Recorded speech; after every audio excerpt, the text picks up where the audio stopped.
Greetings and salutations. You are listening to the Into the North podcast, where we take a look at the competitive side of the Commander format, also known as CDH. I am one of your hosts, Reed, aka Sick Robot, and today I'm joined by my co-host, Matt, aka Null. What up? And Morgan, aka Spleenface. How's it going? In this episode, we will be covering how a deck dies, or, like how decks fall out of the meta. But before we get into that, what have you guys been up to since the last episode? I'm not, I'm not actually sure if there's much to talk about here. I don't know. There might be. Could be wrong. What do you guys got? Really. No, Not a whole lot going on.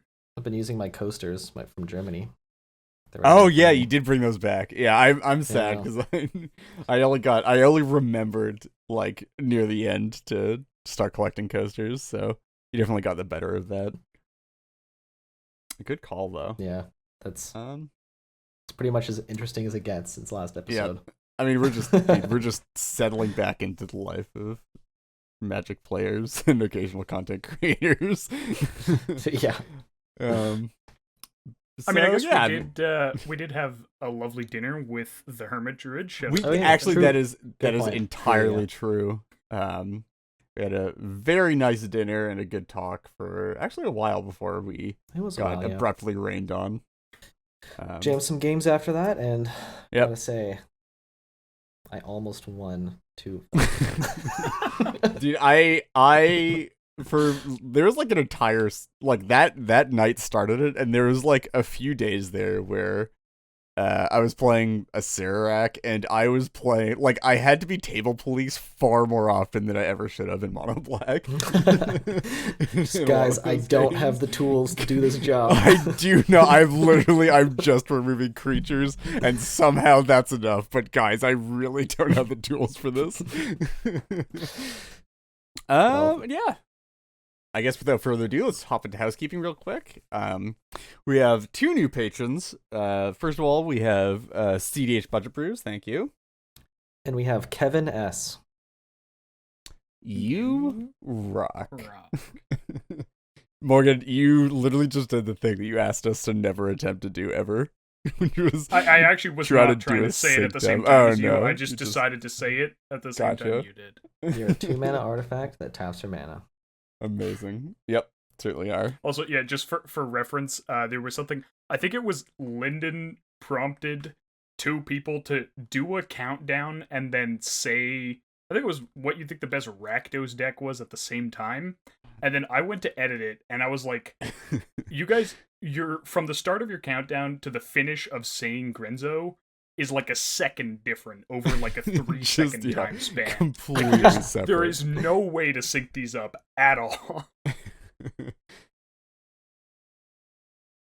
So now we don't try and synchronize things. Yeah, never. No chance. I think that's it for housekeeping. As up for new developments. Oh, I guess there was actually something past this. But we'll go through this first. I guess I'll talk about this since I'm usually not the person to read off this specific update, but there was a Decklist database update. As of the time we're recording, it was on the whatever. We'll just do it in absolute terms rather than relative. It was put out on the 4th of September, so the first Saturday of September. And yeah, it was a big one. I think we had over 200 submissions that review cycle. It was a lot. Got through all of them. There's a bunch of new stuff in the Brewers Corner. A couple of new things on the database. Unfortunately, we had to say goodbye to some stuff in the Brewers Corner. Happens. The Brewers Corner is a sort of temporary home for new lists, so you gotta make space for the new stuff. I saw this kind of interesting looking list added to the Brewers Corner. I think it was called Cody Turbonaz. I feel like that one with a little bit more development, it might really go places. Oh yeah, it might really get there. Wow, dies to for Rule of Law and Null Rod. Honestly, 0 out of 10. And Curse Totem and Curse Totem. Crazy. And Opposition Agent honestly seems bad. Yeah, for the record, we do have pretty strict set of guidelines on how we actually put decks onto the database. Anything that's like coming onto the database for the first time, so like not an established strategy or commander that's already on the database or like has been before, has to go through a moratorium on the Brewers Corner so that we can get proper feedback on it and make informed decisions before bringing it on. So unfortunately enough, as much as I'd love to just force Cody through, we're going to let Cody sit on the Brewers Corner for this review cycle and see what people have to say about it. Yeah, I mean, can't wait to see how the Oswald Rule of Law Stacks deck goes up against this Cody deck. They'll probably both be bumped from Brewers to competitive, right? Yeah, I mean, I think Oswald's sick. I don't know. I think I feel like Oswald will one day be sick. It's just not yet. It's just not quite there. Does it need that? It needs that artifact. What is it? The artifact Nevermore to really get there. Just Nevermore Adnaz. I don't even just know if that's what it needs. It definitely needs something, though. Artifact Spirit of the Labyrinth would be nice.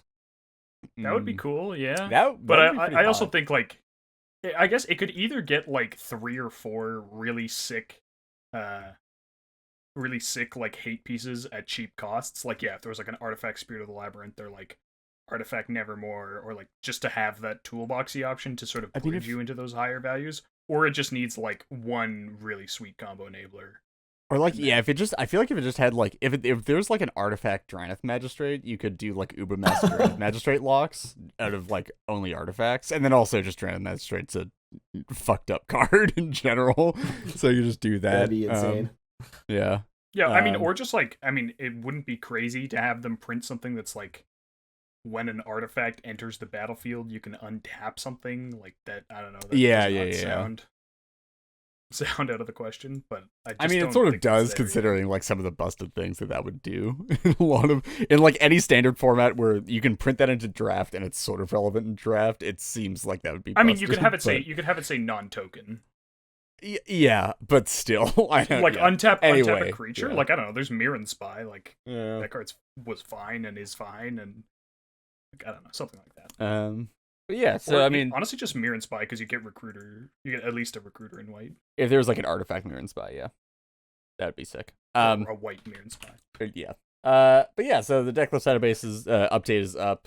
Yeah, keep submitting your decks, and actually, the thing that I'm going to remind people about this time isn't just submitting decks, but go submit. There's a feedback form for the stuff on the Brewers Corner. Go submit stuff to that feedback form whenever you play against a deck that's on the Brewers Corner, because we really rely on a lot of the info. Obviously, we poll our reviewers for info on what they think about the stuff in the Brewers Corner and their experiences playing against those decks, but we would love to have more public info on what people think about playing against those decks. So good or bad, no matter what your opinion of those decks are, if you played against them, let us know what you think through that forum. I'll put the forum in the description of this podcast. Yeah, as a reviewer, definitely don't submit your decks though. There's definitely enough. Yours specifically can probably stay off. Yeah, cool. So that's the Decklist database update. And then there were a couple of things actually that I realized that we didn't put in the show notes, but we should still cover anyway. So we have I think there were a couple of tournaments coming up, right, that we should probably talk about. Yep. So I think first, at least the one that's coming up first is the Commander's Vault tournament, CDH tournament, online, which I think me and Morgan are going to enter. Maybe Morgan won't be able to make it because it got pushed back, but we certainly were wanting to enter it at least. So it's happening on the weekend of the 18th, so the 18th and 19th of September, and it's free to enter. I think the prizes are it's like $50 and then like $30 for the rest of the finals pod. So not super deep prizing, but free to enter tournament, great. Totally proxy friendly. It's webcam. Yeah, I mean, just go and get in tournament games. I don't know, it's fun to play in tournaments. At least I think so. Yeah, so we'll drop a link to the Commander Vault in the description, I think, for that, and then along with that, I think we're also getting a what's it called? A Founders Club tournament, right? We sure are. Yeah, that I'm actually that not one's sure. Happening. It's happening on October 2nd, I believe. And again, hopefully some number of us will be entering. Obviously, schedules allowing. Yeah. I think it's also free to enter, and prize pool, all that good stuff. So if you want to play against us in tournament and see the angry side instead of in random bullshit games on the stream or whatever, come play a tournament with us. That's Wait, you really sold it there. Are we angry in tournament? Is that? No, it's. I feel like I don't know. I feel like we're certainly. We're certainly not angry. I would definitely say that there's a difference between playing with us in like open games on gameplay servers or on stream or whatever, and playing against us in tourney. That's my anyway, secret. So I'm always angry. Can you be frustrated without being angry? I don't know. Always politicking. Who knows? But yeah. So those are the events that you're likely to see some number of us playing in over the next little bit. We might give updates on that coming up to them a bit. So yeah, I think that's all we have for new developments though. If I'm not missing anything. So that's good to me. Getting into our core topic, we're gonna be talking about why decks fall out of the meta, or like why decks like lose representation, why people stop playing decks, just like that phenomenon, that kind of thing. I will say, I think we can safely say that this was sort of prompted by the listener question for this episode, which we'll get to later. But thanks to, much appreciated, because we were running out of ideas. All right, as always. Don't put that in. What do you mean? We have tons of ideas. Please continue to support for the top quality CEDH content that we'll be producing for. We have ideas banked for years. Don't even worry about it. Dude, we could do daily podcasts for years at this point. Never mind. Oh my God. Goodness. I don't know about daily. Don't know about that one. But yeah, so we're just like most of what we're gonna be talking about this episode is just various reasons why decks tend to fall out of favor, and like examples and sort of a deep dive on a bunch of different reasons. So I mean, the first one that we have up right here, and it's the obvious one that you might think of when you think of, I feel like before we start, we should kind of, I think we need to clarify, like, what it means for a deck to be dead or to fall out of the meta.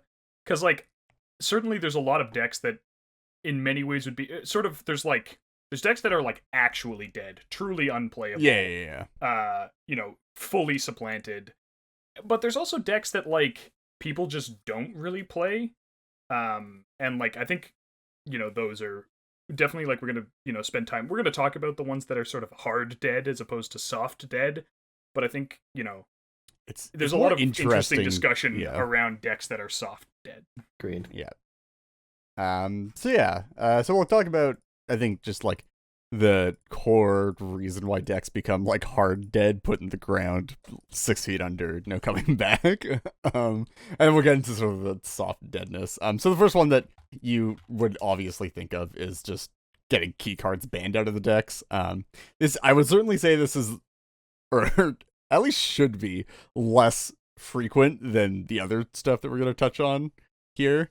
But it is certainly, I mean, we have had more relevant bannings than I would have ever expected, like before them, right? Yeah, like literally. For CDH. Is it literally the last 3 bannings, or was there a banning that I think there was there was a banning at the same time as one of these bannings that we ignored. Yeah, but yeah, so I mean, so obviously getting key cards actually banned out of the format from certain decks is gonna kill a deck pretty dead. That's gonna put a Grafdigger's Cage on their grave, and you're not bringing them back to life. Sorry, Gisa, not happening. So I mean, I think obviously the first one, the one that I think certainly, was the very much the I felt a great disturbance in the meta, as if a million decks suddenly cried out in terror and were silenced. I mean, it has to be Paradox Engine, right? Yeah, it has to be Pension. Yeah. I think that's probably the banning that's had by far the most impact. Like, actually banning or unbanning that's had... No, that's not true. No, it's definitely the banning that's had the largest impact they on the unbanned meta. Protean Hulk. Yeah, they definitely did. I mean, I think I think Pension had, like, killed the most decks. Actually killed the most decks. But, I mean, I think you could also argue that it didn't have that great as big an impact as the next ban we're going to talk about, just because that's my point too. I think that it killed a lot of decks, but the top tier decks that were like really hurt by its banning were largely fine with pretty minor pivots, and it was all of the fringe stuff that actually just couldn't recover from that banning. So it didn't necessarily like reshake the top of the format. No, but it culled a lot of the lower ends of the format that made the format more interesting. Yeah, it definitely culled the format. Yeah. It didn't shake it up, it culled it. That's a much better. Yeah, I mean Pension like sort of it's like so the ones that it actually killed outright dead, never to return, are unfortunately Sisay and Arkham. Again, rip. I'll never not say rip because those were both very cool decks. Yeah, they were. I think some people have been working with like both of those decks again recently, but like they're just so much clunkier and so much like harder to make work post Pension ban. And then also, I mean, just like a bunch of other stuff. It made Urza a lot worse. Urza with Pension was definitely a lot more fun than it currently is. Not to say that it's not fun or not good, but Pension with Urza was a time. And then also, plenty of the kind of non-black manual storm decks that were interesting at least and fun to play in the metagame, but definitely harder to do now. I'm just some of the Izzet stuff, Joyra. I'm just thinking as well of like the decks that I'm currently playing in real life and like how many of them would have just loved Pension in them. Like Cole would love Pension, a Serac with Pension is like insane. Like Sithis loves Pension so much. It's just, like there's just like all these like janky like low color storm-ish decks that would just love Let's Pension. Be real, even your Thrasios Tymna deck would love Pension. Oh yeah, like, certainly. You have so much mana generation that you could very easily just one card and con it up. It's just like it just patched a lot of holes in like those low color decks. And seeing it goes away is like definitely made life harder for a lot of those. And then obviously it hurt to lose it out of Thrasios Tymna at the time, but I mean you have good win cons in 4 color. Surprise, surprise. Thrasios Tymna will always be okay. Yeah. I don't know what I mean. Maybe a fetch land ban would be like the thing that would hurt them the most, but. Like, I don't think you could ban a single card, or like even like 3 or 4 single cards, and be like, well, that's Thrasios and Tymna dealt with. Like, so ban Thrasios, ban Tymna, and they just come back to life. Exactly. Yeah. Yeah, I mean, like, yeah, it's just like big impact. It killed decks. I don't know. Okay, here's a question. What if you could put Pension back into one deck, what would you put it back into? I mean, now that we're saying a Serac, that sounds pretty freaking fun. That sounds hot as shit, right? I mean, Urza, I think. Legitimately. I feel like I'd have to think about that for a long time, because there's definitely decks that like I don't know, I'm thinking about like Arami now, or like oh, that's a good one, actually. Yeah. I mean, I guess of the decks I currently have, it would probably be Kikar. Yeah, Kikar with Pension definitely seems like a reasonable time, too. I don't think you can morally pick a black deck to put Pension back into. It's just not fair. Yeah, just way too much access to it. But yeah, I mean, that was sort of... we have an entire episode in the Pension ban, by the way, so I don't think we're going to rehash all of it, but... Yeah, that was one of them. We also have an episode on this one, which is the Flash ban. Certainly, it's probably like the inverse of the Pension ban, right? Or like with it like didn't very really few call exceptions. that, there were like a couple Mimi fringe decks that were hurt by Flash. Yeah, Omnitel decks or whatever. And like Edric with a K and like that sort of stuff. But as a general rule, yeah, Flash killed like dedicated 4 and 5 color Flash Hulk decks, and not a lot else. Yeah, which was fantastic. It was exactly the ban that we needed at the time. Yeah, I mean, it was just there's not much to say about it. It was just the Flash ban was the Flash ban. We're happy. We stand Flash bans in this house. And then finally we have the most recent of the three bans. So we have the Hullbreacher ban. It was actually this very is, I think, recent. more of a soft, like, more on the softer side, because these kind of wheel-oriented decks aren't necessarily like super hurt by the Hullbreacher ban. I think like the deck was a thing before Hullbreacher, and yeah. Just going back to that. Quite possibly, actually, like the Hullbreacher ban might have killed only one deck, and it actually just might have been Cheese Rush. Just because such a bad take. I mean, the deck is Cheese fine. Rush is not dead. So I don't think it's dead, but like I think it definitely we literally made that deck before they printed Hullbreacher.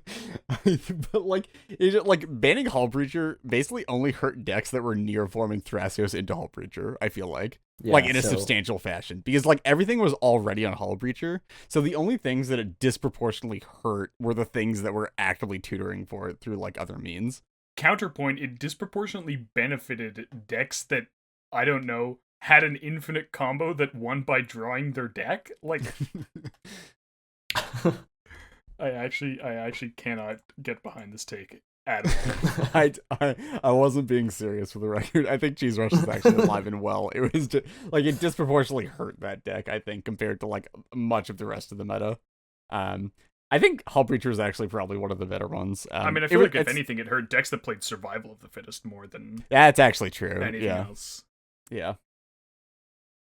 But yeah, I mean, that's just like, I think that's probably all we really need to spend time on for the key card bannings. Those are really the only examples that we have in the CDH format. Thankfully or unthankfully enough, we don't have a lot of banlist management, which is good in some ways, bad in others. Not gonna get into that. But again, it means that it's a rare occurrence and something that we don't really need to take into consideration all that much. That being said, the rest of the things we're going to talk about are certainly things that you sort of need to take into consideration when you're looking at decks and why they cease to exist or not. So I think next up, I guess we'll just do these in order because that sort of makes sense. So next up, we have meta shifts around decks. So this is another one that's, well, I guess it's not another one. It's just it's something that's a bit harder to see than the keycard bannings. Obviously, I think everything else is harder to see than like a card getting straight up banned out of a deck, but meta shifts around a deck are sort of, they can be difficult to pick up at some points when like there might be times when you are playing a deck in leagues or online or even your local meta, and you like there haven't been any real changes that you made to the deck, but you just feel like you're not doing as well with it, and you're like, why can't I perform with this deck like I was performing before? And a lot of the time that's actually just because like other people are playing different decks around it, and it's just happened slowly enough that you didn't really notice. I think this generally doesn't happen without a set printing, to be honest. Like in recent memory, I find that Commander Legends pretty much did this to a lot of decks with, the printing of new commanders like Rog Silas just being kind of the better turbo deck. I mean, I think that one was like reasonably obvious just because it was like so much all at once. But like, lots of other sets where it's like, oh, there's like a couple new cards. They really like help this strategy. Someone starts playing like a deck that, was very much helped by new cards. That shifts your meta a little bit. And then, suddenly like you were playing a strategy that could attack something that two people were doing, and now it only attacks what one person's doing, and the other person's playing something that's like actually pretty strong against your strategy now, and like has a couple of like new hate pieces or like new combo pieces that like allow them through what you're playing, and suddenly like you just you don't really have the tools anymore. I think probably the poster child for this was like, as Flash Hulk meta became like, as it approached the worst it ever was, the decks just trended towards like how can I be the absolute greediest mid-range deck? Oh yeah, Because 100%. because it was just like, all right, you're gonna play like Rhystic Study. Well, like I'm gonna play a Smothering Tithe, and I'm gonna get treasures whenever people don't pay. The treasures are gonna allow me to pay. I'm gonna get treasures throughout the turn cycle. I'm gonna be activating my Thrasios to keep up with your Rhystic Study. And it's like, yeah, well, I also have this Faber Elder, which is gonna draw me, it's gonna get me a card with Tymna every turn and a card with Thrasios.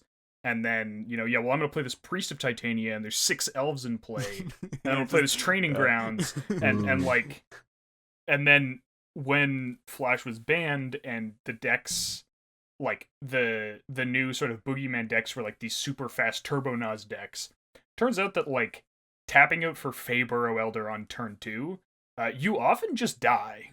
Yeah, like straight up, yeah. Yeah, and I mean, there's also just like this other stuff about. I think you were talking about this in pre-show, and I sort of wanted to touch on this more specifically in this case, where a lot of it was also people like starting to put in more and more hate that was targeted at Flash Hulk, but also just had splash damage across a bunch of the rest of the format. So you're like playing this deck when Flash Hulk starts picking up, that is like pretty good. It gets through a lot of Hulk hate, but you're really weak to Grafdigger's Cage. Like you're playing a lot of creature tutors, and like one of your main ways of accruing advantage is casting stuff out of the graveyard or casting stuff off the top of your library. It's stuff like, Kess, Elsho, that kind of thing. And then like people just start putting more and more Grafdigger's Cages into their deck, and suddenly you're just like being sidelined because you're losing to this stuff that Flash Hulk is also losing to, unfortunately enough. Yeah, I remember, I think it was when I first built Hullen, I was playing like, I put Finale of Devastation in because it was like the infinite mana outlet. And I think I put in like one of the tutors. Like maybe I played, was it Chord exactly or Neoform exactly? And then I was playing, I was playing Containment Priest and Cage.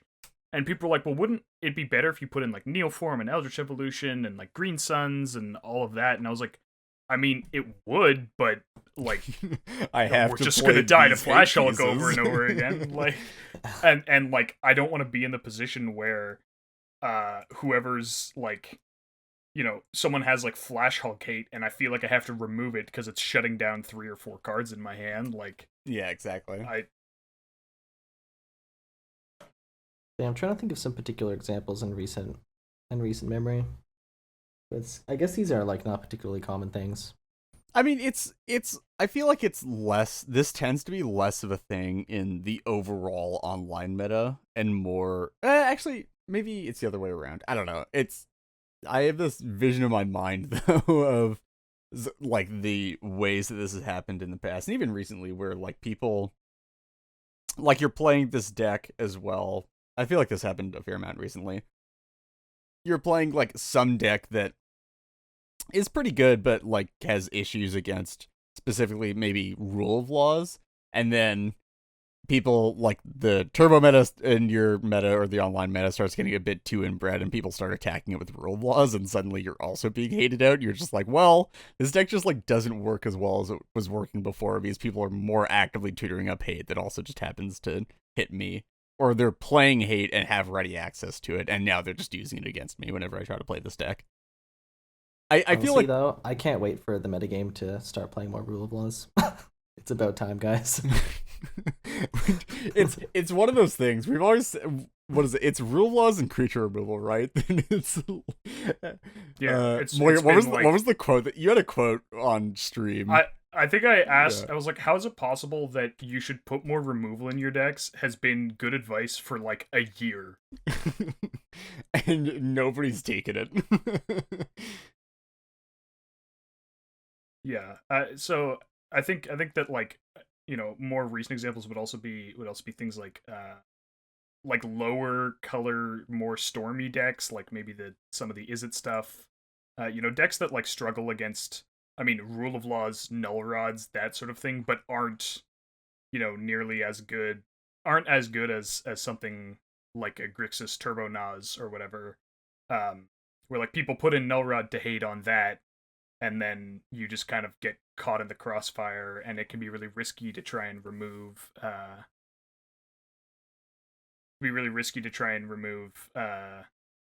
Those hate pieces to go off, because like, there's basically better decks at the table who are also going to be who are just only going to be really happy if you remove the hate piece for them.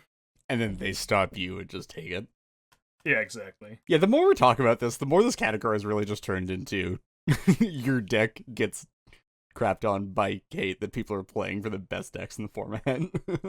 I don't know. Maybe I mean, that or is it gets just what this crapped is on by about. the best decks in the format. Sure, Also a yeah. possibility. I mean, That's you kind also of need a a thing. good reason to start including very specific hate pieces, and generally it's because it's the best deck. So Yep. that's fair. But yeah, so I mean that's one of the other reasons is just like meta shifts around a deck. Pretty closely tied to this actually. And this probably would have been a better segue if we had done this earlier, or if we'd done this in another order. That's yeah, fine. I kind of realized that. Like halfway through the past point.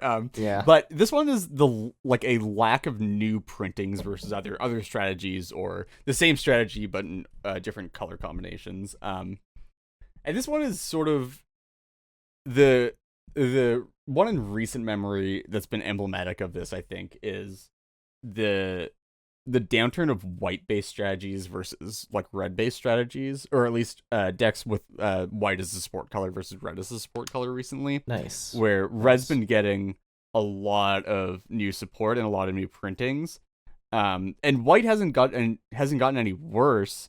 They just haven't gotten any better during that same period of time. So they've just been sort of losing steam continuously while not getting any good, at least proactive pieces. Certainly we've gotten stuff like Archon of Emeria, Duraniff Magistrate, that kind of stuff fairly recently, but there's really nothing pushing it forward as a proactive shell.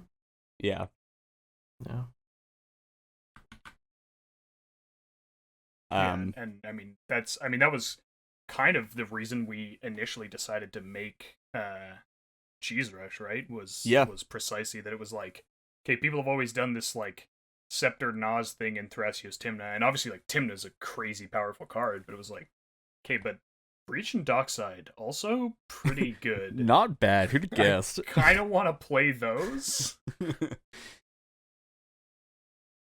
Yeah, it's just it's sort of something that is also can be difficult to see in standalone context of like, why is my deck not performing as well as it was like a year ago, even half a year ago? It like nothing's changed. Like, why is my deck suddenly performing worse? Like, I didn't get anything banned out. There's not really any like new hate piece that hates out my deck that people are playing a lot of. Like, why isn't it performing as well? And it's like, well, other people's decks have just gotten better, unfortunately, and yours hasn't. Because you've been playing the same deck for a year. Yeah. And you haven't played any other decks. Exactly. Yeah, and I mean, like, even outside of colors, I feel like this also has bled over into different strategies or like sub strategies of certain kind of things. I've noticed this a lot recently, maybe not recently, but just over the past year or so, I guess, of sort of the types of stacks that have been getting support and are more playable now, where I feel like a lot of the stuff that we're seeing is less in line with like old resource denial stacks, and is now more like, I guess, like effect denial. It's hard to categorize all of it, but it's like we're seeing like less like mana denial stuff, like actual like mana denial support printed, or like resource denial support printed, and more just like preventative we're not seeing effects. Like new spheres and orbs. Yeah, exactly. Nearly as much as we're seeing new rule of laws and like, hate on certain types of abilities or things like that. So like, yeah, you see this in all sorts of ways in different axes, but it's just stuff being like printed, like support for either the deck that directly counters yours, or just like support being printed for an alternative to your deck, where now you suddenly just can't do as much as that alternative, because they just have better tools than you know. I don't know. Do you guys have like other examples that you think are we haven't touched on yet that are emblematic of this kind of thing? I mean, a point to connect here, I guess, is like one of the best resource denial cards, Hall Breacher, is no longer playable. Sure. Yeah, I mean, you get to play Notion Thieves now, I guess. Not like Notion Apparently Thief that's a tough sell. is a bad. Yeah, I don't know. It seems like a lot of people just don't want to play Notion Thief, which seems nuts to me. Card's good. Card's always been good. Yeah, it's definitely. I remember someone saying, "Oh, just because Hullbreach was banned doesn't mean you should put Notion Thief in your deck." So I was like, "You're right, because Notion Thief should already have been in your deck." You should not be not playing it anyway. Yeah, I mean, and I feel like this is one of those ways that decks die that, like, while it can be subtle, it's also something that people get maybe the most salty over, is just like, God, my strategy hasn't gotten support in years. Like, why doesn't Wizards want to print support for my strategy? And it's easy to identify with this, especially if you play niche lists, especially in like low amounts of colors or in fairly unique strategy. It's just like, well, I'm just not getting support, and that sucks. And everybody else seems to be getting support. Why can't I? Why am I not allowed to have good cards? Thanks, Wizards. Another kind of interesting observation I see here is, like you mentioned, the shift from white decks to red based decks kind of aligns directly with the shift of resource denial to hard stacks, just because hard stacks is much better at dealing with the red type strategies, which is Storm, Breach, and then I guess, in white it's the Tymna decks where you really wanted to deny their resources. Actually, yeah. Pretty reasonable. Like, there are definitely exceptions, but yeah. Yeah, I don't know. I mean, also the issue with resource denial right now is that Dockside exists, and Dockside just bypasses like so many resource denial stacks pieces. I feel like we must have talked about Blood Moon. Yeah, we must have talked about this like fairly recently. Dude, but like is resource denial, I swear. But yeah, just like Blood Moon is so much worse right now. Back to Basics not great right now. Just because of that, like Back to Basics versus Dockside in combination with Mana Rocks is rough. That's also why like land destruction not great. Obviously, it historically hasn't been great because people play a lot of Rocks and Dorks in CDH. Who'd have guessed? But yeah, it's just like it's so rough to try to deny mana to red decks right now. Yeah. I mean, and the fact that even Blood Moon even fixes you to cast the dark side. It fixes to cast the dark side in the first place. Remembering that I remember some game, sort of a tangent, I guess, but I remember some game as well where I think I was playing Kenrith Stacks and somebody cast a Blood Moon. I was like, great, you mana fix me so I can cast this Possibility Storm. Thanks. Much appreciated. Oh God, that's cursed.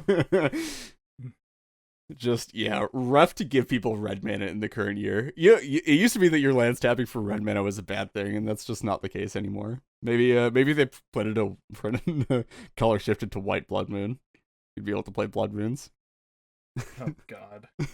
Yes, I think that's exactly what we need. More Blood Moons. Yep. More Blood Moons and all the figured colors. It out. That and a biorhythm unban. Yep, exactly. Yeah, so next up we got actually I think that one's probably better to cover later. We'll go to this one here, which is basically strict upgrades. This is another I think this is a pretty visible one. This is like one of the ones that you just see immediately, and it's like very obviously a reason why decks follow the meta. And in fact, this one is one of the ones aside from keycard bannings that'll just kill decks dead, like kill decks real dead. The classic thing with strict upgrades is like just getting better commanders for the same strategy. This happened fairly recently. God, I guess it wasn't recently, was it? Fucking showing my age. Food chain commanders. Okay, boomer. I don't know, man. I still feel like there's a new food chain commander year over year. Yeah, but there was that one. That might not be true. There was that one stretch where we got like we got like 5-color commander, 5-color commander, like Ukirukas or more 5-color commanders. Yeah. Yeah. So certainly, I think that it was like the most clean cut ones were the 5-color ones where you just had better outlets. Yeah. Like Tazri became Niv, which just had like a slightly better value case and could play slightly better outlets. and then Niv just became the first sliver, which could play actually a lot better outlets. Yeah, like way better outlets. like cards that you might actually put in your deck like voluntarily. Rather than okay, we're right. Off the top of your head, can either of you name any of the Niv Mizzet outlets that weren't Hydroid Crisis? No, I can't, but I'm sure Morgan can because he worked on that deck. Circu was one of them, actually. Yeah. Can you name one of the self bounce ones? It's wait, Consuming Aberration sparks was something. one? I can describe it. It's 2 red-green. When it enters, you bounce a red or green creature. I think is it a 5/3? And when it enters, it deals a damage to an opponent. It's not Sparkcast. Is it Sparkcaster? It is Sparkcaster. It is Sparkcaster. There we go. Yeah, Morgan, I know you had a Consuming Aberration in your list, right? I had a Consuming Aberration in my list. There's also Sawtooth Loon, which was a fun one. That one was sketchy. I think Hydroid Crisis was probably better. Anyway, I mean, I also think Joyer was just kind of better than Sawtooth Loon. Yeah, that's also true. I guess Sawtooth Loon let you do some like quasi meme stuff, but and you wonder why people went to the first sliver. I get to play Time Twister as my outlet instead of Sawtooth Loon. I get to play Jace, Wielder of Mysteries as my outlet. Exactly. I get to play and even the like dedicated, ostensibly bad dedicated outlets were like Goblin Bombardment. Yeah, which is just, like so like infinitely more playable. But yeah, I mean, like aside from just like strictly better commanders on that front, there's also a lot of stuff in just sort of commanders being supplanted by stuff that does vaguely the same thing, but ends up just being an overall higher power level, or being maybe not an overall higher power level, but just being more in line with the deck's strategy. Yeah, or filling a very similar niche. Yeah, exactly. There's a lot of stuff like this, actually. We could actually... I mean, someone has to say Teferi here, but... Yeah. I mean, yeah, so that's fair. Teferi is a very obvious one. Teferi was sort of immediately supplanted by Urza. I don't think it was, like, super obvious at the time, but I think it became very abundantly clear that blocking Timnus is a good thing, but also... Urza just does so many things for that archetype. It's hard to convince the Teferi zealots to stop doing their shenanigans. But really I mean, I think also that was a little bit more of a catalyst than it actually was like a cause, because I mean, I think we'd certainly been saying like, hey guys, Teferi not actually super well positioned here. It's not especially fast, it doesn't play the long game especially well, and just feeding Timnus is like a very real problem. And then they printed Urza, and it was like, okay, now mono 4 blue toughness. Mono blue players, you have something you can do that's mono blue that's better than Teferi, and I think that sort of prompted a lot of the diehards to like make that switch. Yeah, certainly. I mean, there's also been... Holy moly. There's also been, like, certainly other stuff like this. I think one of the other classic examples is just the Grixis options over the years, because Grixis has always just been it's sort of, I don't know, Grixis is sort of similar to, I feel like Grixis is similar to Sultai in that, like, Grixis has the card quality without good commanders, except now it has been getting reasonably good commanders printed. I mean, I think the only Grixis deck that in my mind had like a true, quite obvious upgrade was the printing of Kess killing Jeleva. I know Rev continued to play Jeleva for like way too long, but I remember there being plenty of debates in that regard, but I was never convinced that Kess was worse in any scenario. I mean, so like there's Jeleva can high roll, right? Like sometimes you just flip someone's ad nauseam, and that's insane.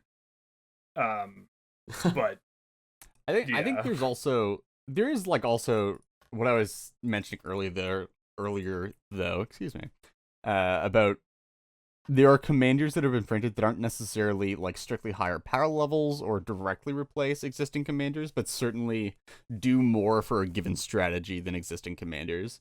So just stuff like like Jaleva has been it was replaced by Kess, but not like directly. Like Kess just ended up having like better cases and a lot of like long games and like win con availability with double consult stuff. But also now like there's stuff like Tevesh Crom for like the Jaleva value case, where I think like Tevesh Crom is probably just better there. And then like if you want to be doing turbo stuff, there's the option now of Rog Silas. And I feel like that has replaced a lot of like the Turbo Kess builds. Or like the Turbo Grixis builds. Like it's just got all the other, you've got your Nala, you've got your criminally underplayed Malcolm Vile. Yep. Dude, consulting for 1-card win cons, it has to be good. It just has to be, right? I guess so. I don't know. Does anybody really know? If you're going for the memes, what's it? Silas Clark, big fan of that one. Oh yeah, that's a fun Dude, one. Just double the consult, easy game. Wasn't that initially a Deke deck, and then Deke just moved over to Thrasios Clark? I don't know that was initially him. Like a lot of people pointed that out early on. Yeah. I definitely played against one of the times I played on the Finnish stream. One of the Finns was playing it. I don't remember which one it was, but certainly a fun deck though. Yeah, certainly a fun deck. I feel like you think about like the double consult case with Krark, and then you cast Dark Ritual and fail to cast a Dark Ritual and pass. Yeah, always a risk. That's why I put Krark in my Calamax deck. That is hot, so by the way. Don't fail to cast at least one copy of the spell. I experienced that the other night on stream, and I approve of the copy stuff that you put. The closest you'll get to Krark Sekishima with green. Yeah, pretty much. Yeah, I mean, there's also other stuff. I think Corvold replacing Prosh was sort of one of those things too, where obviously Corvold doesn't play Food Chain in a lot of the versions, but if you wanted to play Jund Food Chain, you would just play Corvold instead of Prosh anyway. I think. And then yeah, I mean, there's all that, like I mean, the other case is also just there's always new value 5-color commanders being printed, like not Food Chain, but just like regular 5-color. At one point, Tazri was the outlet, and then we got, it was Golos first, and then Kenrith, right? Or just, like, whatever. Yeah, I just get, there was a very brief period of time where there were, like, random Golos builds. And then, I mean... Oh, and then, like, Sisay, too, and then just, like, all this other... Yeah, just, like, there's, like... I mean, Sisay... I will say, Sisay has certainly carved out her own niche versus when she was initially spoiled. I mean, Sisay definitely got a lot better when they printed Emil. That helped a lot. Yeah. But yeah, like, I think people tried to do 5-color generic stuff, and then obviously, like, with Sisay, with with Sisay, with Golos. I feel like there was another one that maybe people tried to do. So people were putting a bunch of, like, they were cramming other decks into Najeela. Like, there was, like, a Najeela Hulk, Najeela Hermit, like, that sort of stuff. And then they printed Kenrith, and all of those decks ceased existing. Obviously, like, a Najeela Tempo kind of stuck around. Yeah. But... Like, there were Ramos things for a bit. No, there weren't. Yeah, that's fair, actually. Actually, I did start this by saying that, like, Tazri was the initial thing. I will appease the boomers in the CH community by saying, yes, Sign of Your Dragon was, like, the original good stuff 5-color deck. Right, yeah. Yeah. I saw a couple Joda decks. That was a thing people tried. Yeah. There was also, like, the Sliver Queen decks. Where she was, like, a really bad infinite mana outlet. Yeah. There's also... No, yeah, I guess Sliver Queen was sort of the outlet for a long time. I guess Sliver Overlord technically was the better outlet because it's a standalone outlet with infinite colored mana.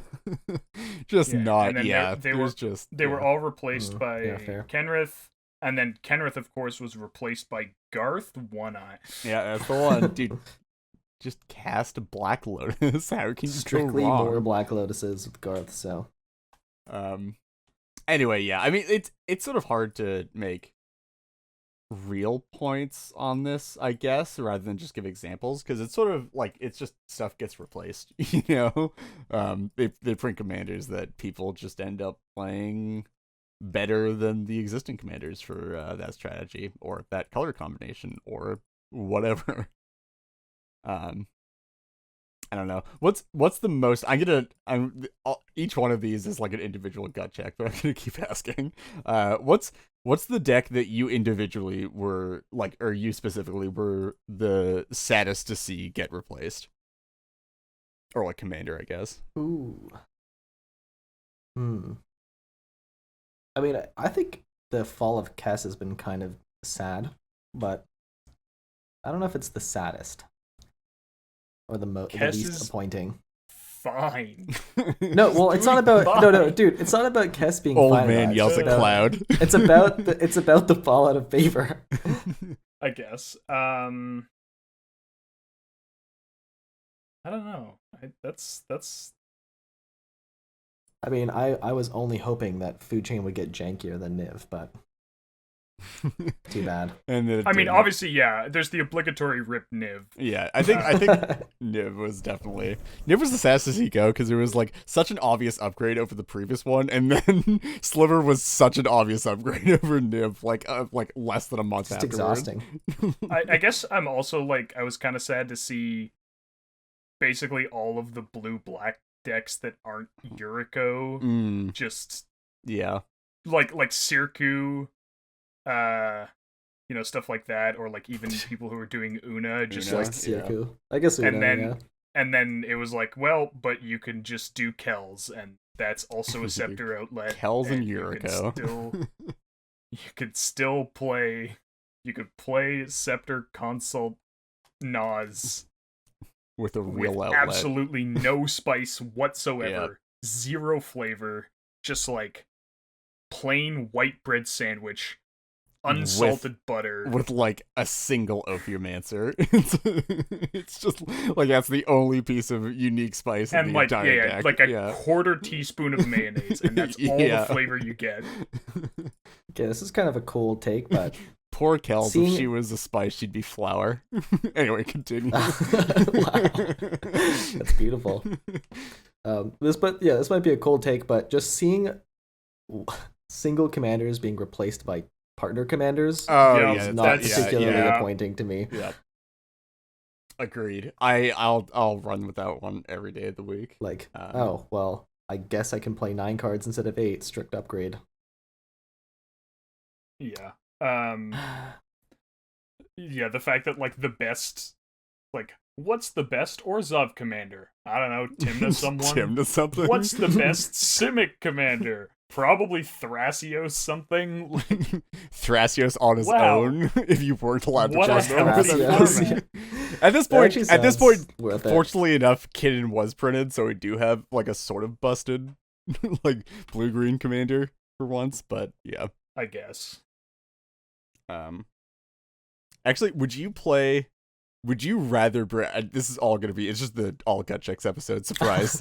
This episode's just a bunch of gut checks and a trench coat. Would you rather bring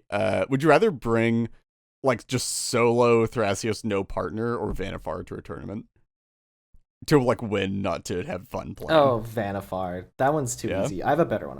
Okay. Yeah, I think to win, I'd take Vanifar. Okay. I don't actually think it's the better commander. I think it's just better positioned. Sure. Why am I struggling to find this card? One sec. But I've definitely got a follow-up that's pretty funny here. Would you rather play just Thrasios or just Rashmi? That's actually a good one. Yeah, I think it has to be. It's not just Thrasios, and it's not close. It's not close. Yeah. And when was Rashmi printed before Thrasios? I feel like barely, very shortly before Thrasios. Because I remember like a lot of people being stoked about Rashmi, and that just definitely died. I mean, people still play Rashmi, but it's definitely it's a passion thing. Not it's certainly. Honestly, I do think though that like Rashmi is in a very good position to be the next Linden deck. Okay, so here's my hot take about Rashmi. Am I wrong? The only reason people still play Rashmi is because Thrasios was printed so soon after. Mm. If Rashmi had existed as a deck for like 2 or 3 years, and then like it would have just, people would have just been like, all right, we get it, it's Rashmi, you draw a lot of cards, you play a spell on everyone's turn, like, wow, so creative. But like, because Rashmi was only this interesting Simic commander that didn't have something kind of obviously better for like 2 months, people still kind of have fond memories of Rashmi, and they're like, yeah, I'll give Rashmi a try, it seems cool, it's like a different thing. But like this, like Rashmi, I think would be, I mean, I guess this is kind of the next the next topic a little bit, but yeah, like I think it would be on the list of commanders that people don't play for like stylistic reasons, or because they're not like considered fun or interesting, even though they're still fine.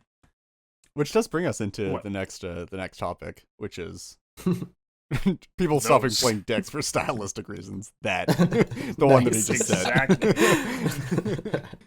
Good. Morgan, I mean, I was worried about how we were going to transition from my transition to the topic. So thanks. So now that we're brought into the topic, no which is the lack of stylistic, Yeah, Matt, do you want to get a segue in as well, so we can all have a segue for this one? Yeah. Well, we've arrived. If we have a sufficiently large segue, can we ride a segue on it? It's got room for more than 3 Okay, people. Now, on the count of 3, we'll all do the segue together. No! But yeah, that sounds like a really easy thing to edit if we all clap. Yeah. Exactly. I think obviously the poster child of that has to be Zur. Like, Zur has been known as an insanely powerful commander for a decade. Yeah, the menace, really. Like, and like when people who were not competitive players, like when you sat down and you saw Zur, you were like, oh great, this is gonna be fun. It's the Team Rocket of CDH, to be honest.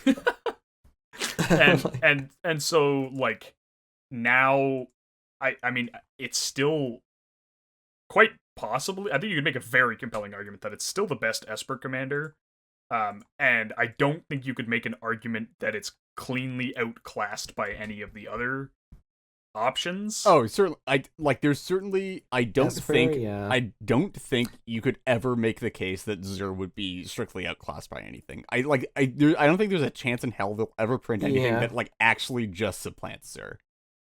I mean, I feel like if they printed like a good cheap blue partner, then you could argue that like Tymna, that partner, like if there's just like if Tymna there was like Malcolm is, I think, I forget what it was on a previous episode, but I definitely made the statement that I thought Tymna Malcolm would be just better than Zur, but that's not really.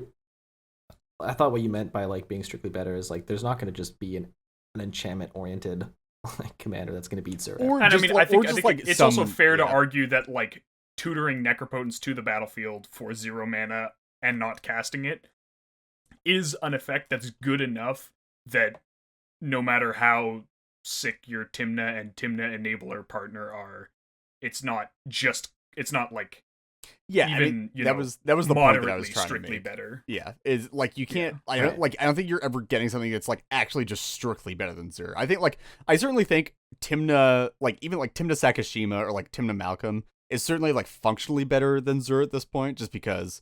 Like, first of all, don't even know that that's true. Well, people just aren't gonna kill your Tymnas these days. I don't know. People never have wanted to actually like point removal spells at Tymnas, so like it's just gonna generate more advantage. But anyway, like it's I feel like at least with Tymna Sakashima, I would be sorely tempted to kill a Tymna with a Sakashima on the stack. Sure, that's that actually sounds like something worth doing.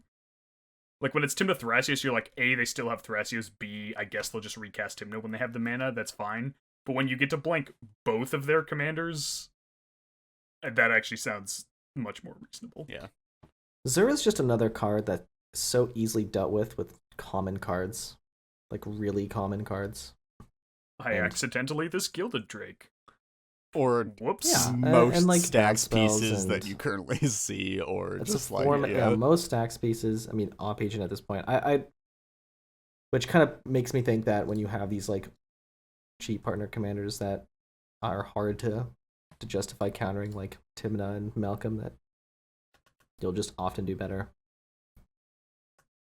But yeah, I mean, like, it's certainly this is the sort of not playing stuff for stylistic reasons is certainly a thing that we're seeing more of nowadays. With I feel like the windows on flavor of the month have been tightening a bit, as of late, to the point where like stuff just falls out of favor because people just don't want to be seen playing it. Like, well, but I mean, I feel like that's a little bit different because I think a lot of the flavor of the month stuff is not actually better than existing options. Like, there's some similarity. Yeah, but I feel like there's like this underlying narrative with like the increasing amount of flavor of the week stuff, especially like post Commander Legends. I think that's might be what really kicked this off. But I think there's this underlying narrative where it's like, well, there are all these other options that people are playing. Like, why are you playing just like this vanilla thing that's obviously like, well, the reason why nobody's playing it is because it's not good, or like because it's not like as interesting as this other stuff that everybody's playing. Hot take: it's only because the Decklist database updates too slow. So then the new flavor of the month comes out before the old flavor of the month makes it to the database. Yeah, why aren't we getting weekly updates? Please tell us. Do you want me to exist on the podcast or in a capacity at all aside from being a database I want you to manager? exist in a purgatory of deck evaluations. That's exactly where you belong. Literally pay me to do it as a full-time job, and maybe we could tighten the window up a bit. Also, speaking of decks falling out of favor, Cody, am I right? Haha, so Oh, out of yeah, favor, dude. guys. Don't play it. It Dude, sucks. so Cody just replaced Zur, and then everything replaced Cody. There's no reason to play Cody. You just remove him on turn 1. That's never an issue. Everybody always has free removal on turn 1, so you can also develop on turn 1. It's not a problem. Honestly, Cody replacing Zur is not the most, like, ridiculous take out there. It's certainly not an uncommon one that I've seen sort of plastered around. What were the ones that we were... Like, there were some direct comparisons that we made to Cody. It was like Mono Black Sidisi, Zur, Rog Silas, I guess. It's sort of like more comparative to Rog Silas in a functional context, though, just because it's like the other fast deck. Yeah. Well, access to red. Yeah. I don't know. Is there like another one that you guys think is more apt? Actually, no. Well, God, we're getting way too off track with that one. Anyway, yeah, like people just don't want to play decks that have been around for too long. I don't know. Maybe that's a bad thing. Maybe it's not. Maybe it's good that people are willing to just play even slightly different variations of things to keep it fresh. I mean, I think that there's a balance that you want to strike, right? Like you Yep. want some people to just keep trying new things, but I think you also like you don't want to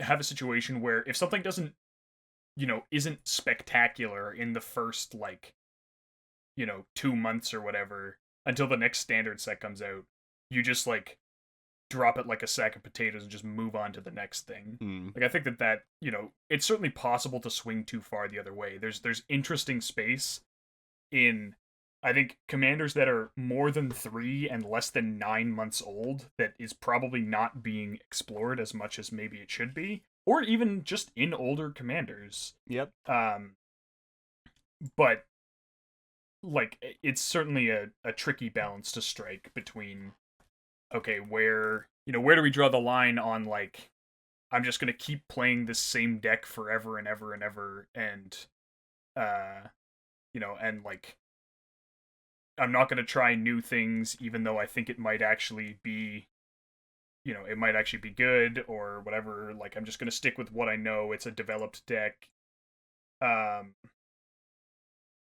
So like yeah, you want people to do both things. You want you want the Izzet and you want the Azorius in the CEDH community. And thank God we have dedicated rabid Azorius players to keep pushing those Azorius, boundaries. I didn't mean you want people to play blue-white decks, to be clear. But yeah. Yeah, so I mean that's stylistic reasons. We actually have it's 2 points on our notes here. I'm gonna merge it into one because it's basically the same point, I think.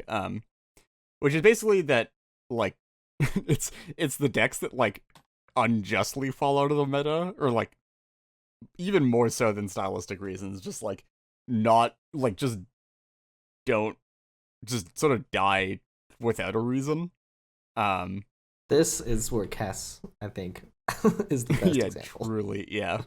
I think like the half of this that I wanted to discuss, and we can get to this afterward, but just like was sort of like the self-fulfilling prophecy as well of like a perceived lack of results for a deck in like people like, oh, this deck's not doing well, I'm gonna switch off, and then just people that churn continues because then it's being brought to less tournaments and events, and then people are like, well, it's not putting up results, better keep switching off, and everybody just eventually leaves the deck even though it's like perfectly serviceable and just had like a bad streak for a bit with like low attendance. Well, I mean, also I think that tournaments are infrequent enough and like the number of players who enter them is small enough that honestly looking at like tournament top fours is pretty meaningless in a vacuum. Like, I mean, I don't know, did Cats suddenly become a real deck because I did well at 2 tournaments with it?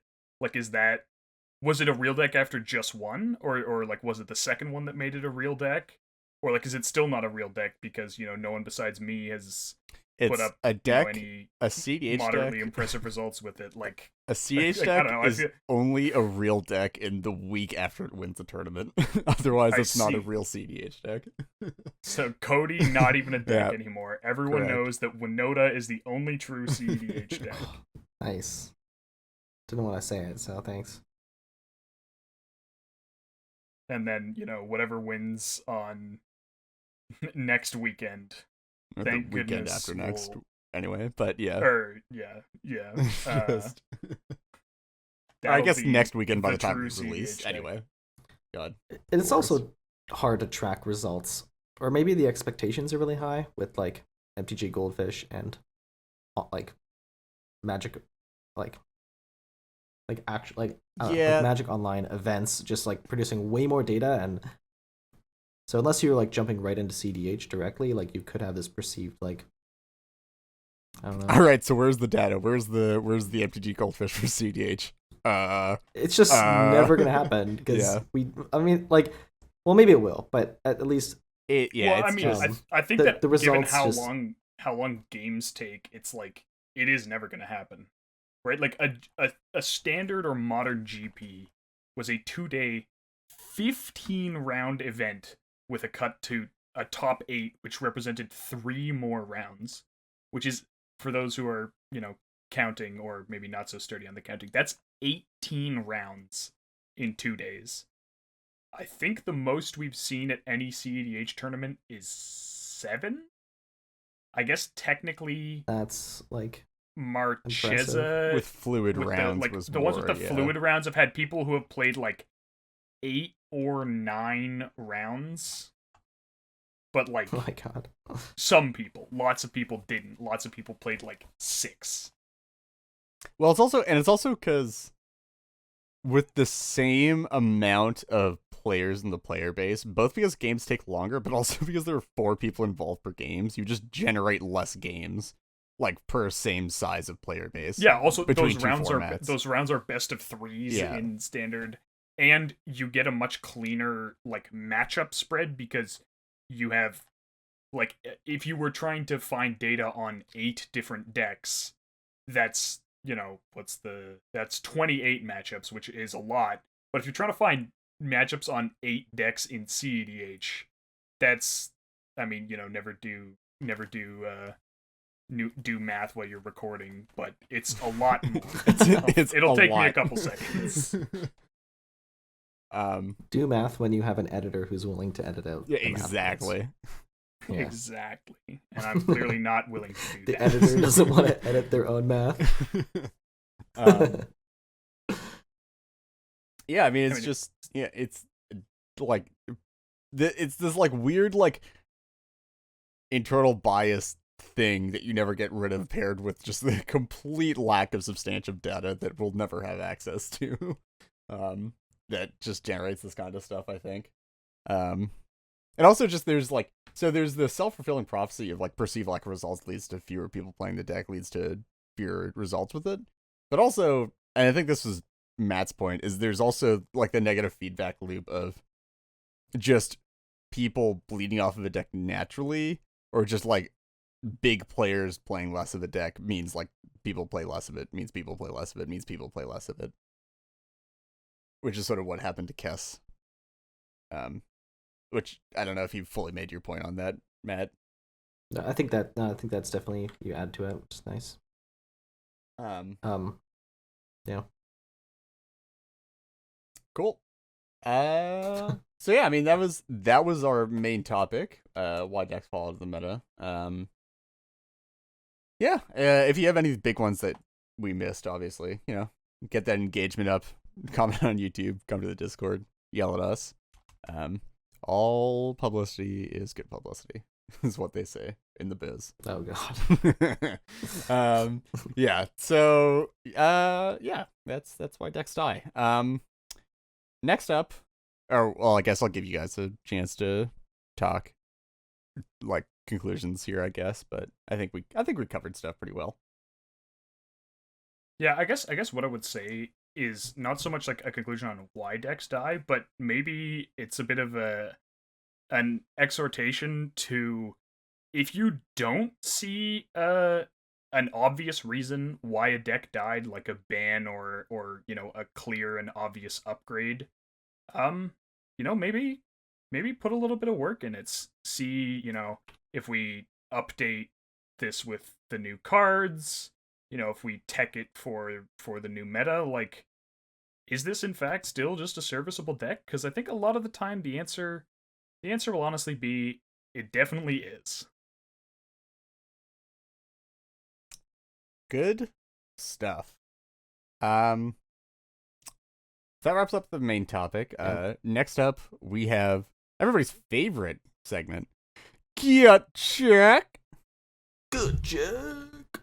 Gotcha. And since we are missing our favorite host, Lyndon, one of us has had to take up the helm for this one, and that was me. I came up with a gut check, so I'm gonna read it off to you guys.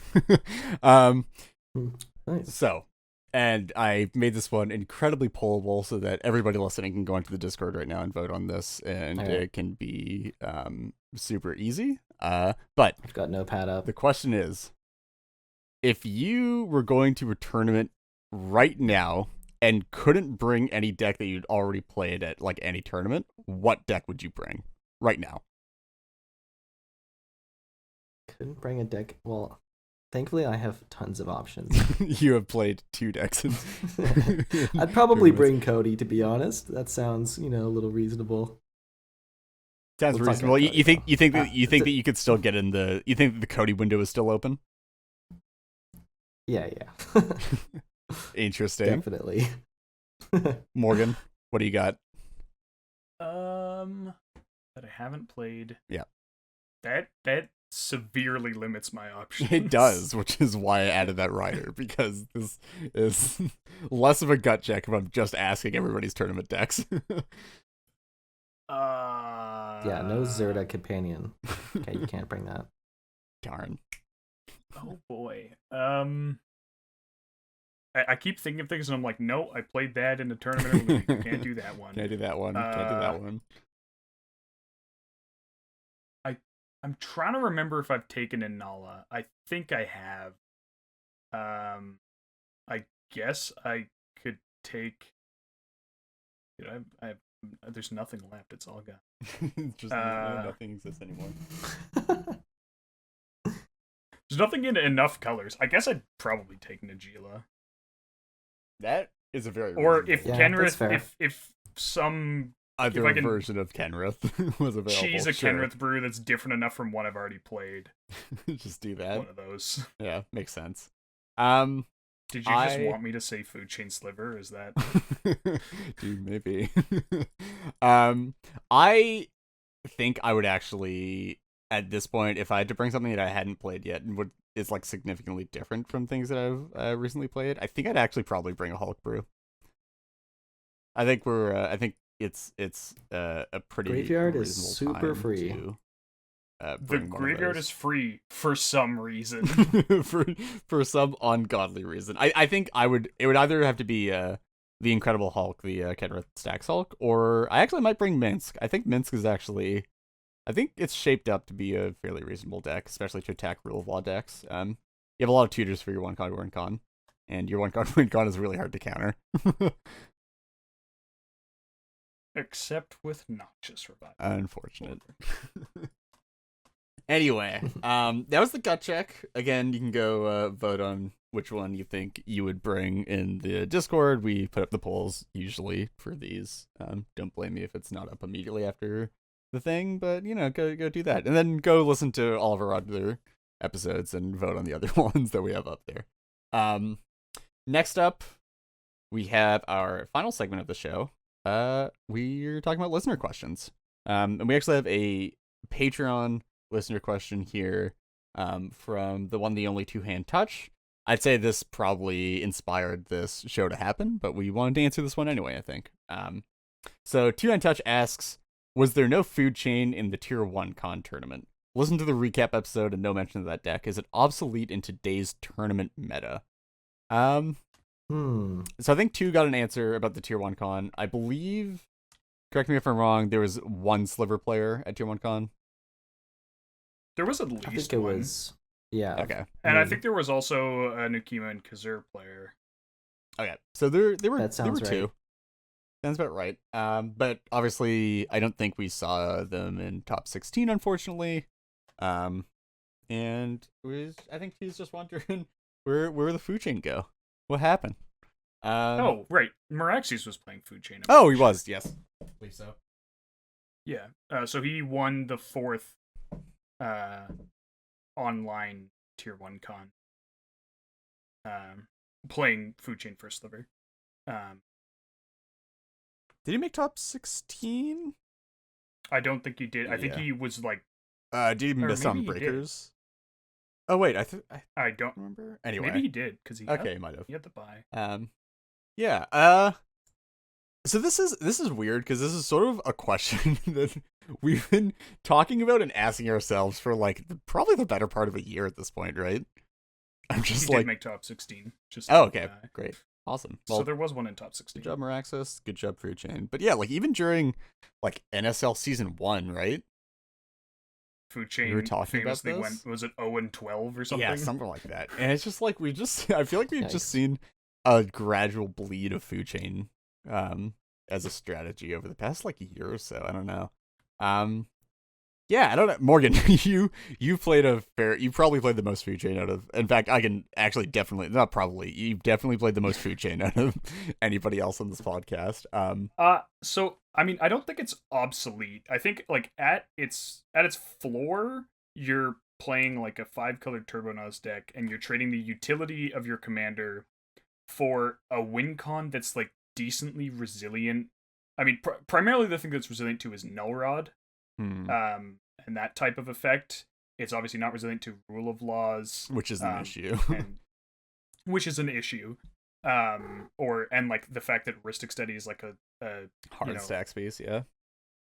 Hard is probably putting it a little bit too far, it's an effective, like a powerful stack space, yeah. Is like very unfortunate. But like honestly, I don't get why it doesn't win. Maybe it's just because people like maybe it'll suffer from the problem that I think Cody will suffer from as well, which is that like people will just be really careful around it. Just respect it far too much to the point just of respect fault. it.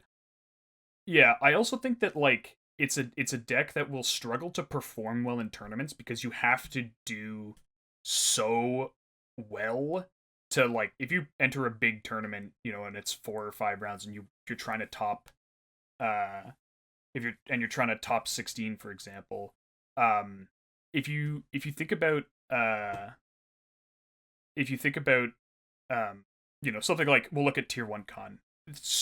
Not everyone who was 2-2-1 made it to top 16. So you really wanted 3 wins. You could sometimes get away with 2 wins and some number of draws. Right. First of all, the First Sliver is not a deck that leads itself to draws very It certainly easily. does not. It's not exactly high on interaction, and it does not grind well at all. And it doesn't grind well at all. I mean, I guess you have your 7/7 beat stick as your like true dire straits backup plan. So like if you're trying to get 3 wins on Food Chain, you have like the one game that you just someone else just pops off super early with protection. They have the nuts, whatever happens. And then you have one game where you actually could win, and your consult just dicks you, and you exile all your win cons, or you don't hit the cast from exile creature, or Food Chain's in your top 6, or like whatever it is, and then you don't win that game, and like now you have no room for mistakes left. So it's a deck that is like, because it has, rather than like a super high roll potential, it's a deck with like an incredible low roll potential. I think that can be very punishing in tournament. And I think also people are like, they know what's up. They're just they're like, it's not that hard to be super careful against Food Chain because it has no grind. You're just like, all right, let's not die to it on like turn 3. Right. And I think that's something that might change with a little bit more like careful play and careful work. And I'm talking to some Food Chain pilots, like Maraxis has said, he often just like doesn't win with Food Chain. He wins with some breach combo or just manual consult, because people are like, working overdrive to like, okay, we're not going to die to this. Like I'm going to tutor this Food Chain. I'm going to tutor this nature's hard claim, and then we're going to stop the Food or Chain. I'm going to tutor, like, I'm just going to get Odraneth Magistrate or right. whatever it is. So he's had to go for things that weren't just the Food Chain line. And it's possible people are like over respecting it a bit. Because it's very tempting to do that, right? Because you're just like, okay, well, if we make it to turn 5, then Food Chain's in such a rough spot that like now it's just a 3-player game. And I think people do that, and then you like, people are like, okay, well, we'll just play carefully until turn 5, and then your Food Chain deck doesn't win. It's also unfortunate that like when your Food Chain gets destroyed, you can often have, even if like you're not ostensibly dead, you've lost enough of your deck that it's like quite difficult to recover. Like, your consult getting countered with Thoracle can be like much less inconvenient than your consult resolving, you exiling 2/3 of your deck, and then your Food Chain getting destroyed. Can often leave you in a place where it's like super hard to win, or even like your cast from exile getting countered if it's not squee. Like it's just so there like, the deck has some issues, but no, I certainly would not say it's obsolete. Like, 5-color Nas Consult Storm with a interesting like other line to take can only be so bad, and I think so bad is even like pretty good. I do think that there is an issue with like the layering of Food Chain right now, but that's like a minor thing. Like mostly just that, unfortunately enough, I don't think Food Chain attacks a different enough axis than the rest of the 5 colors like Nas list. Yeah, I think that's a fair like oof criticism. Is that apart from oof, and I guess to an extent, Deafening Silence. I mean, you'd have to put a card into the deck to beat Deafening Silence, which is kind of unfortunate. But you definitely could do that. It would not be that hard. It is just that like you're like bypassing like 2 stacks pieces, which albeit certainly oof is a very real consideration, and like there are a lot of metas that have a lot of oofs that don't necessarily have a lot of like Rule of Laws. Like certainly oof is an easier card to play in a lot of decks than Rule of Law is. So people slap it into their like Thrasios Timna mid-range decks or things like that. So I think there's definitely a place for Food Chain to attack those kinds of metas, but it's against any type of Rule of Law shenanigans. Like unfortunately you're not exchanging your percentage points in a favorable manner in a lot of those metas, I don't think. Yeah, I think another point onto that too is, besides like not being able to exchange enough, is there's also just plenty of redundancy in those types of decks already. Like, there already are backup combos which attack different axes, Right. which are easier to set up and easier to assemble. Well, I wouldn't say easier to assemble. Food Chain is like incredibly easy to assemble with a Forbidden Tutor a lot of the time, but yeah, I do get what you're saying. Like they're comparably assemblable while also attacking a different axis, a different enough axis, I guess. And I guess also if your meta is actually fast enough and also wheelie enough that dorks are a liability, then like it can also not be super well positioned. Yeah. Because like yes, you're still playing most of the same fast pieces, but you're also playing some of these slow pieces that you can get disrupted on, or like that you can, if you're going turn 1 land dork and like everyone's hard mulliganing for like, ritual wheel, whatever nonsense, like Mox ritual wheel type hands. That's not necessarily where you want to be. Yeah. You're fast, but you're not also, like stormy fast most of the time. But also the deck can actually still be extremely fast if you're very aggressively tutoring a consult. Yeah. But then also like you don't necessarily want to be in the meta where everyone else is playing dorks into mid-range pieces. So like it's kind of an awkward maybe it's just the window where you're strong is a little bit too narrow. On like turn 2, you're a lot weaker than like the Rog Silas. And then like on turn 4, you're a lot weaker than Thrasios Timna. Right. And maybe turn 3 isn't a wide enough window to be strong to like make a deck do well. Yeah. Makes sense. So to hope that answered your question. We actually do have one more question that I think we can cover quickly here. Hope you guys are ready for this one, because it's another one of the gut checks that's been bundled into the trench coat of gut checks that this episode has been. This comes from Tegan. The question is, what is the biggest brain play that you'll have ever made? And it has to have worked out. That is the caveat here. Yeah, it has to have actually like done the thing that you intended it to do. I don't know. Well, I have a stupid throwaway to start it off. I mean, don't we all just have a joint answer? That is true, actually. We actually have a we all introduced the world to the concept of brain freeze versus food chain. That was a great one. And in fact, it wasn't just that we happened to have the brain freeze at hand. It was that we actively consulted for the brain freeze and talked about it before like the turn even happened. Yeah. It was just like, okay guys, worst case is worst. Like, worst comes to worst here, we're just gonna console for the brain freeze if the food chain player tries to go off, right? And then that exact thing happened.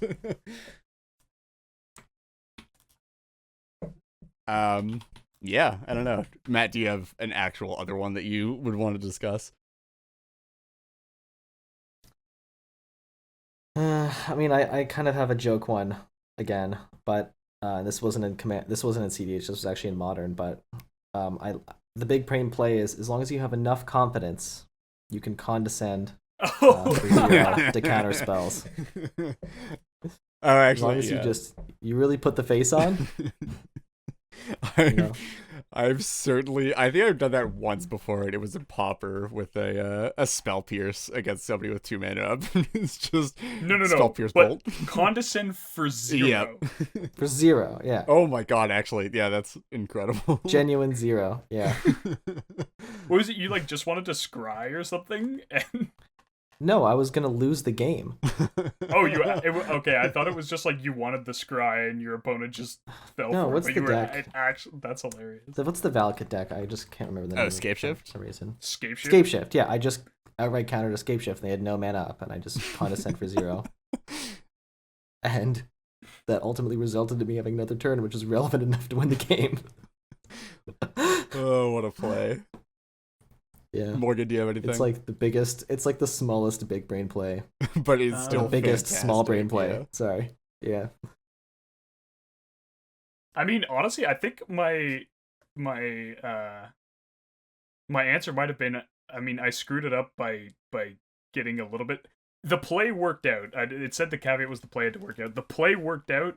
It was then the follow-on to the play. I made a separate and unrelated mistake.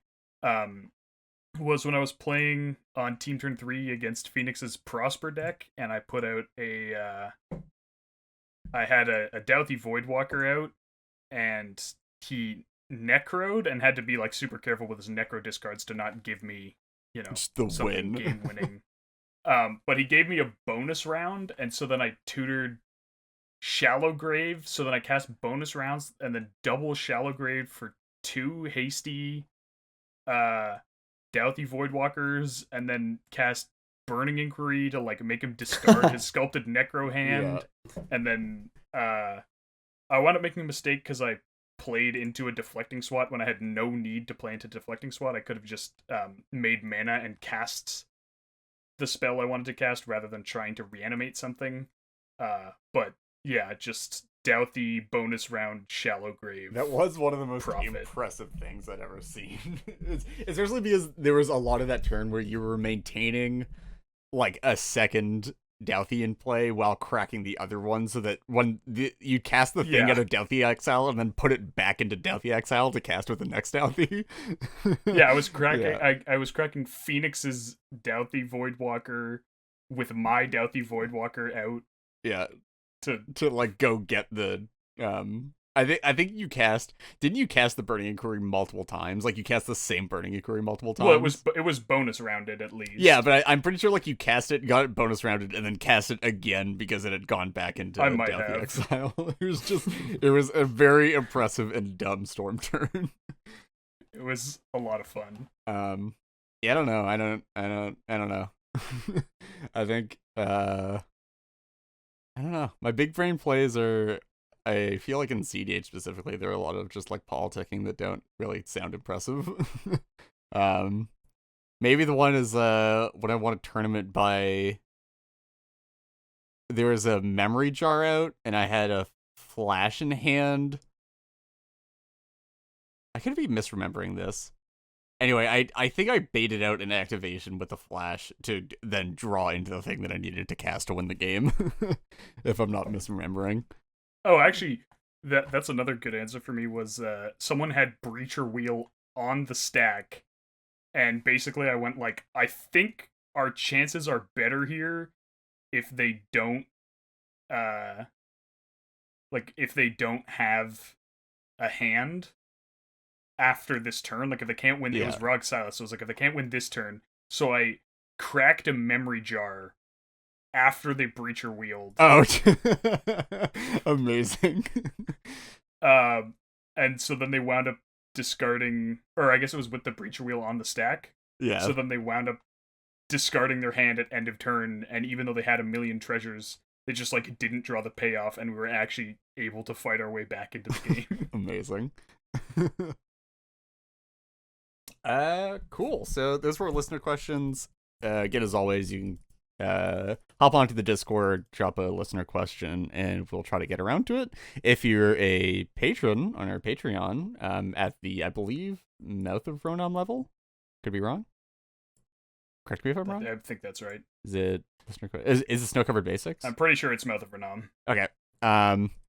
Anyway, but if you can go check out our Patreon if you really want your question answered. We do answer some specific levels of our Patreon with priority, and we'll try to get it into any episode that we can fit into.